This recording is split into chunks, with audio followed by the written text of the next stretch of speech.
can't make that move. It's an illegal move because you are in check. Okay? All right. Where's this cat? All right. No, you have to use that cat. You want to keep going? Yeah. Okay. No other piece can be really nice. Here, guys. Notice I'm bringing more pieces in.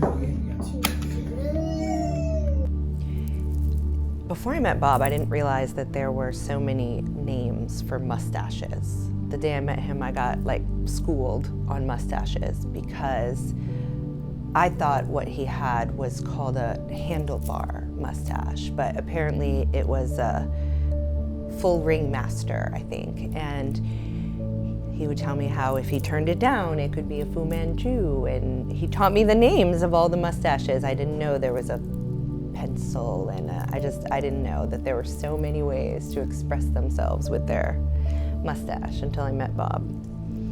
And so the day I met Bob is the day I learned there was a lot of names for mustaches. Bob was one of our first volunteers.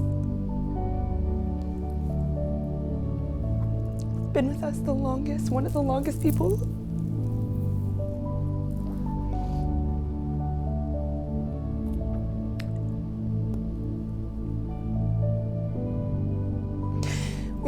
We made big plans, and I wanted to help him do chess tournaments more and bring more kids to chess, and we were so excited about how things were going at the elementary school.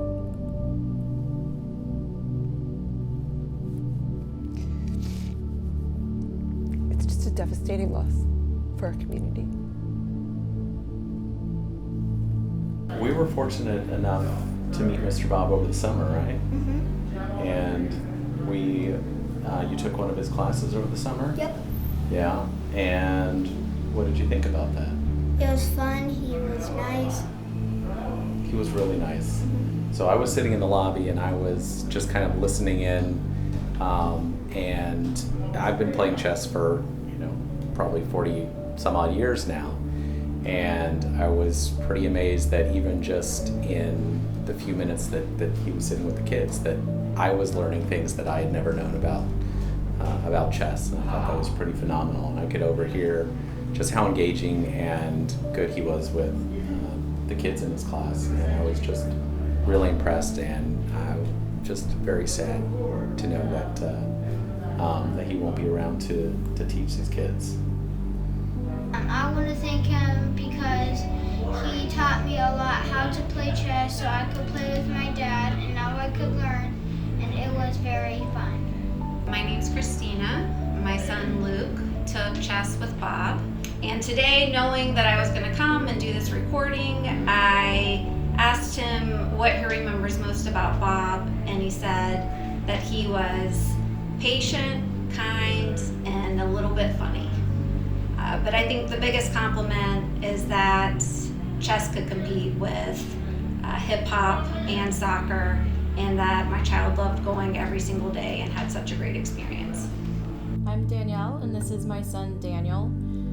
We first met Bob when Daniel was about 4 at the Lutz Library Chess Club. Daniel had been playing for a little over a year, and Bob was one of the first to actually coach Daniel and help him progress as a player beyond the basics, because I didn't know anything about chess. I learned that really when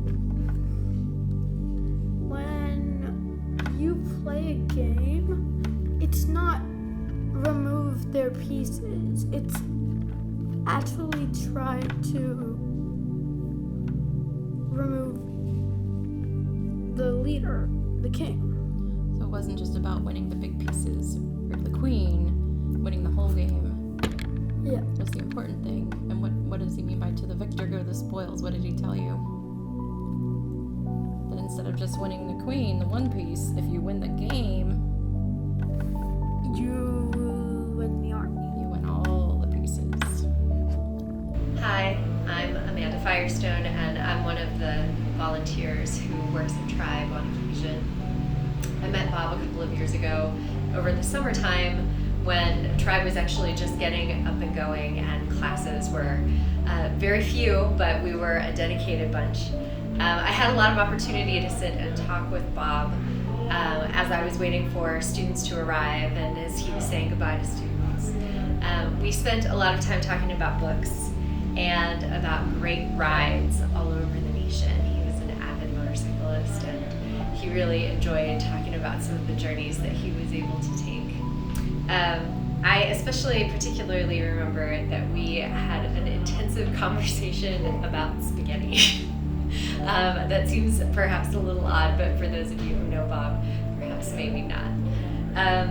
One of the things that I have always appreciated about him was that he was always very careful and considerate with kids, but also very firm at the same time. More than once, a kid would get distracted and want to run to the other side of the room so that they could participate in something else that was going on, and he would just ever so firmly but gently remind them that if you're here to play, you're here to play, and the place you ought to be is where the board is. And I think in some ways it's a really nice metaphor for life, right? If you're here to play, you're here to play. I'll miss him. I'm Doris, I'm Benson. and we've known Bob for several years. We meet up over at the Bricks. Or the Lutz Chess Club, even the Whole Foods one. We went to a lot of chess clubs, often every single time they were running. And he was fun to play chess with, to talk to. Yeah, really funny man. I deeply appreciate anyone bringing more people to the chess scene, as I mean, it's a game I love, and so the things he was doing meant a lot to me. We're very sorry for your loss, and the chess world here in Tampa will miss him. Bob was definitely one of the more committed volunteers we've had at Tribe. He always showed up for his class, and whether it was one student or a group of students, he loved being here and working with the kids, teaching them chess.